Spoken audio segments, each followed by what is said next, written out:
ನಮಸ್ಕಾರ. ಭಾರತ ಕಂಡ ಅತ್ಯಂತ ಶ್ರೇಷ್ಠ ರಾಷ್ಟ್ರ ನಿರ್ಮಾತೃ ಆಧುನಿಕ ಮೈಸೂರಿನ ಪಿತಾಮಹ ಸರ್ ಎಂ ವಿಶ್ವೇಶ್ವರಯ್ಯ. ಇವತ್ತಿನ ಈ ವಿಶೇಷ ವಿವರಣೆಯಲ್ಲಿ ಅವರ ಸಂಪೂರ್ಣ ಜೀವನ ಚರಿತ್ರೆಯ ಬಗ್ಗೆ ಆಳವಾಗಿ ತಿಳಿದುಕೊಳ್ಳೋಣ ಬನ್ನಿ. ನಾವಿಂದು ಮುಖ್ಯವಾಗಿ 5 ಹಂತಗಳಲ್ಲಿ ಅವರ ಜೀವನವನ್ನ ನೋಡಲಿದ್ದೇವೆ. ಬಾಲ್ಯ ಮತ್ತು ಶಿಕ್ಷಣ, ಎಂಜಿನಿಯರ್ ಆಗಿ ಅವರ ಅದ್ಭುತ ಸಾಧನೆಗಳು, ಮೈಸೂರಿನ ದಿವಾನರಾಗಿ ಅವರ ಸೇವೆ, ಸಹಕಾರ ಮತ್ತು ಕೈಗಾರಿಕಾ ಕ್ರಾಂತಿ, ಹಾಗೆ ಕೊನೆಯದಾಗಿ ಅವರ ಮೌಲ್ಯಗಳು ಮತ್ತು ಪ್ರಶಸ್ತಿಗಳು. ತಡ ಮಾಡೋದು ಬೇಡ, ಶುರು ಮಾಡೋಣ. ಮೊದಲನೇದಾಗಿ ಅವರ ಬಾಲ್ಯ ಮತ್ತು ಶಿಕ್ಷಣ. ಎಂತಹ ದೊಡ್ಡ ಸಾಧನೆಗೂ ಒಂದು ವಿನಮ್ರ ಆರಂಭ ಇರುತ್ತೆ ಅಲ್ವಾ? ಅವರ ಶೈಕ್ಷಣಿಕ ಬೆಳವಣಿಗೆ ವೇಗ ಎಷ್ಟಿತ್ತಂದ್ರೆ ನೀವೇ ಗಮನಿಸಿ. 1861ರಲ್ಲಿ ಮುದ್ದೇನಹಳ್ಳಿಯಲ್ಲಿ ಒಬ್ಬ ಸಂಸ್ಕೃತ ವಿದ್ವಾಂಸರ ಮಗನಾಗಿ ಜನಿಸಿದ ಇವರು 1881ರ ಹೊತ್ತಿಗೆ BA ಪದವಿ ಮುಗಿಸಿದ್ರು. ಅಷ್ಟೇ ಅಲ್ಲ, ಕೇವಲ 2 ವರ್ಷದಲ್ಲಿ ಅಂದ್ರೆ 1883ರಲ್ಲಿ ಪುಣೆಯಲ್ಲಿ ಸಿವಿಲ್ ಇಂಜಿನಿಯರಿಂಗ್ ವಿಭಾಗದಲ್ಲಿ ಪ್ರಥಮ ಸ್ಥಾನ ಪಡೆದು ಪಾಸ್ ಕೂಡ ಆದ್ರು.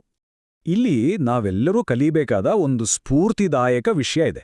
ಚಿಕ್ಕ ವಯಸ್ಸಿನಲ್ಲೇ ಅವರು ತಮ್ಮ ತಂದೆಯನ್ನ ಕಳ್ಕೊಳ್ತಾರೆ. ಆದರೆ ಎದೆಗುಂದುದಿಲ್ಲ. ತಮ್ಮ ಸ್ವಂತ ಶಿಕ್ಷಣಕ್ಕೆ ಹಾಗೆ ಕುಟುಂಬಕ್ಕೆ ಆಸರೆಯಾಗಲು ಬೇರೆ ಮಕ್ಕಳಿಗೆ ಟ್ಯೂಷನ್ ಹೇಳಲಾರಂಭಿಸ್ತಾರೆ. ಅವರ ಈ ಛಲ ನಿಜಕ್ಕೂ ಮೆಚ್ಚುವಂತಾದ್ದು, ಹೌದಲ್ವಾ? 2ನೇ ವಿಭಾಗ ಇಂಜಿನಿಯರ್ ಆಗಿ ಅವರ ಸಾಧನೆಗಳು. ಅವರು ಬರೀ ಒಬ್ಬ ಇಂಜಿನಿಯರ್ ಆಗಿರಲಿಲ್ಲ, ಬದಲಾಗಿ ಒಬ್ಬ ಜಾಗತಿಕ ದಾರ್ಶನಿಕರಾಗಿದ್ರು. ಅವರ ತಾಂತ್ರಿಕ ಕೌಶಲ್ಯ ಹೇಗಿತ್ತಂದ್ರೆ, ಅವರ ನವೀನ ವಿನ್ಯಾಸಗಳನ್ನ ನಮ್ಮ ಪುಣೆಯಿಂದ ಹಿಡಿದು ಆಚೆ ಯೆಮೆನ್ ದೇಶದವರೆಗೂ ಅಳವಡಿಸಲಾಗಿತ್ತು. ಖಡಕ್ವಾಸ್ಲಾದಲ್ಲಿ ಸ್ವಯಂಚಾಲಿತ ಫ್ಲಡ್ ಗೇಟ್ಗಳನ್ನು ಹಾಗೆ ಹೈದರಾಬಾದ್ ನಗರದ ಪ್ರವಾಹ ನಿಯಂತ್ರಣ ವ್ಯವಸ್ಥೆಯನ್ನು ವಿನ್ಯಾಸಗೊಳಿಸಿದ್ದು ಅವರ ತಂತ್ರಜ್ಞಾನದ ಮೇರುಮಟ್ಟವನ್ನು ತೋರಿಸುತ್ತೆ. ಇದು ಆ ಕಾಲಕ್ಕೆ ನಿಜಕ್ಕೂ ಒಂದು ಗೇಮ್ ಚೇಂಜರ್ ಅಂತಾನೆ ಹೇಳ್ಬೋದು. ಒಮ್ಮೆ ಈ ಬೃಹತ್ ಸಂಖ್ಯೆಯನ್ನು ನೋಡಿ, 130 ಚದರ ಕಿಲೋಮೀಟರ್. ಇದು ಮಂಡ್ಯದ ಕೃಷ್ಣರಾಜ ಸಾಗರ, ಅಂದ್ರೆ ನಮ್ಮೆಲ್ಲರ ನೆಚ್ಚಿನ KRS ಅಣೆಕಟ್ಟಿನ ಜಲಾಶಯಲು ವಿಸ್ತೀರ್ಣ. ಅವರು ವಿನ್ಯಾಸಗೊಳಿಸಿ ಮುಂದೆ ನಿಂತು ಕಟ್ಟಿಸಿದ ಈ ಅಣೆಕಟ್ಟು ಆ ಕಾಲದಲ್ಲಿ ಇಡೀ ಏಷ್ಯಾದಲ್ಲೇ ಅತಿ ದೊಡ್ಡ ಜಲಾಶಯವಾಗಿತ್ತು. ಎಂಥ ಅದ್ಭುತ ಅಲ್ವಾ? KRS ಅಣೆಕಟ್ಟಿನ ಬಗ್ಗೆ ಮತ್ತೊಂದು ಇಂಟ್ರೆಸ್ಟಿಂಗ್ ವಿಷಯ ಹೇಳ್ತೀನಿ ಕೇಳಿ.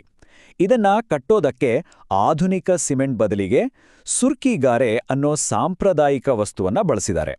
177 ಕಬ್ಬಿಣದ ಬಾಗಿಲುಗಳಿರೋ ಈ ಅಣೆಕಟ್ಟು ಬಂಜರು ಭೂಮಿಯನ್ನೆಲ್ಲ ಹಸಿರು ಕೃಷಿ ಭೂಮಿಯನ್ನಾಗಿ ಬದಲಾಯಿಸಿತು. ಅಷ್ಟೇ ಅಲ್ಲ, ಇವತ್ತಿಗೂ ಮೈಸೂರು ಮತ್ತು ಬೆಂಗಳೂರಿಗೆ ಕುಡಿಯುವ ನೀರಿನ ಪ್ರಮುಖ ಮೂಲವೇ ಈ KRS. ಈಗ 3ನೇ ಹಂತಕ್ಕೆ ಬರೋಣ. ಮೈಸೂರಿನ ದಿವಾನರಾಗಿ ಅವರ ಸೇವೆ. ಇದನ್ನ ಮೈಸೂರಿನ ಸುವರ್ಣ ಯುಗ ಅಂತಾನೆ ಕರೀಬಹುದು. ದಿವಾನರಾಗಿದ್ದ ಸಮಯದಲ್ಲಿ ಅವರು ಅಕ್ಷರಶಃ ಆಧುನಿಕ ಕರ್ನಾಟಕಕ್ಕೆ ಭದ್ರ ಬುನಾದಿ ಹಾಕಿದ್ರು. ಮೈಸೂರು ವಿಶ್ವವಿದ್ಯಾಲಯ, ಸ್ಟೇಟ್ ಬ್ಯಾಂಕ್ ಆಫ್ ಮೈಸೂರು, ಭದ್ರಾವತಿಯ ಕಬ್ಬಿಣ ಮತ್ತು ಉಕ್ಕಿನ ಕಾರ್ಖಾನೆ, ಹಾಗೆ ಗಂಧದ ಎಣ್ಣೆ ಮತ್ತು ಸಾಬೂನು ಕಾರ್ಖಾನೆಗಳು, ಹೀಗೆ ಶಿಕ್ಷಣ, ಹಣಕಾಸು ಹಾಗೂ ಬೃಹತ್ ಕೈಗಾರಿಕೆಗಳನ್ನು ಸ್ಥಾಪಿಸಿ ಇತಿಹಾಸವೇ ಸೃಷ್ಟಿಸಿದ್ರು. ಕೈಗಾರಿಕೆ ಇಲ್ಲವೇ ಸರ್ವನಾಶ, ಈ ಒಂದೇ ಒಂದು ಪ್ರಸಿದ್ಧ ವಾಕ್ಯ ಸಾಕು ಅವರ ದೂರದೃಷ್ಟಿಯನ್ನ ಅರ್ಥ ಮಾಡ್ಕೊಳ್ಳೋದಕ್ಕೆ. ತ್ವರಿತ ಕೈಗಾರಿಕೀಕರಣ ಮತ್ತು ಸ್ವಾವಲಂಬನೆ ಇಲ್ಲದೆ ಹೋದರೆ ನಮ್ಮ ಆರ್ಥಿಕ ಪ್ರಗತಿ ಅಸಾಧ್ಯ ಅಂತ ಅವರು ಅಂದೇ ನಾಡಿಗೆ ಎಚ್ಚರಿಕೆ ನೀಡಿದರು. ಮುಂದಿನ ವಿಭಾಗ 4, ಸಹಕಾರ ಮತ್ತು ಕೈಗಾರಿಕಾ ಕ್ರಾಂತಿ. ಇದು ಕೇವಲ ಫ್ಯಾಕ್ಟರಿಗಳಿಗೆ ಸೀಮಿತವಾಗಿರಲಿಲ್ಲ, ಜನಸಾಮಾನ್ಯರ ಸಬಲೀಕರಣದ ಬಗ್ಗೆಯೂ ಆಗಿತ್ತು. ಇಂಟರ್ನ್ಯಾಷನಲ್ ಜರ್ನಲ್ ಆಫ್ ಹಿಸ್ಟ್ರಿಯಲ್ಲಿ ಪ್ರಕಟವಾದ ಈ ಅಧ್ಯಯನವನ್ನೊಮ್ಮೆ ಗಮನಿಸಿ. ಸಾಮಾನ್ಯ ಜನರಲ್ಲಿ, ಅದರಲ್ಲೂ ರೈತರಲ್ಲಿ ಸಹ ಸಹಕಾರಿ ಮನೋಭಾವವನ್ನು ಬೆಳೆಸಲು ಅವರು ಸರ್ಕಾರಿ ವ್ಯವಸ್ಥೆಯನ್ನು ಹೇಗೆ ಅದ್ಭುತವಾಗಿ ಬಳಸ್ಕೊಂಡ್ರು ಅನ್ನೋದನ್ನ ಈ ಐತಿಹಾಸಿಕ ದಾಖಲೆಗಳು ಬಹಳ ಸ್ಪಷ್ಟವಾಗಿ ತೋರಿಸ್ತವೆ. ಕೇವಲ 5 ವರ್ಷಗಳಲ್ಲಿ ಎಂಥ ಮ್ಯಾಜಿಕ್ ಆಯ್ತು ನೋಡಿ. 1912ರಲ್ಲಿ ಬರೀ 208ರಷ್ಟಿದ್ದ ಸಹಕಾರಿ ಸಂಘಗಳ ಸಂಖ್ಯೆ 1917ರ ಹೊತ್ತಿಗೆ 934ಗೆ ಏರಿಕೆಯಾಯಿತು.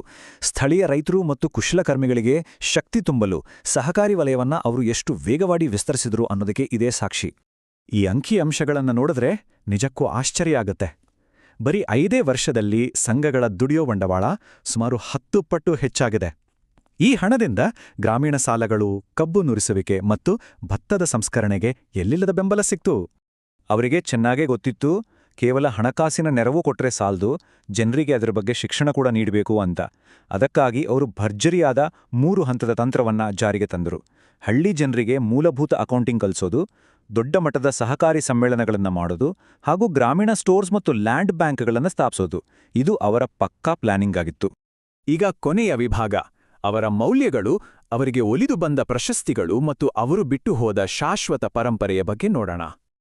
ಅವರೊಬ್ಬ ಅಪ್ಪಟ ಆದರ್ಶವಾದಿ.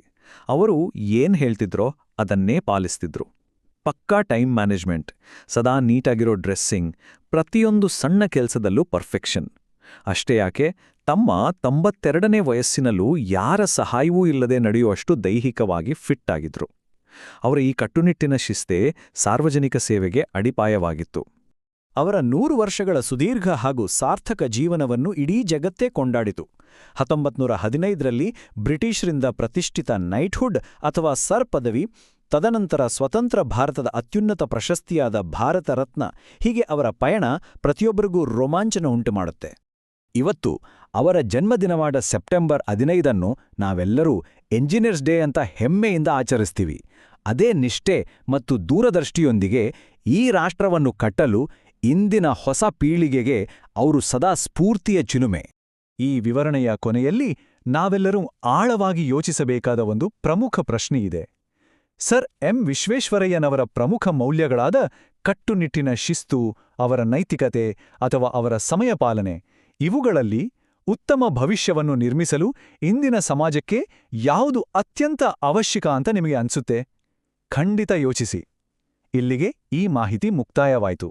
ನಮಸ್ಕಾರ.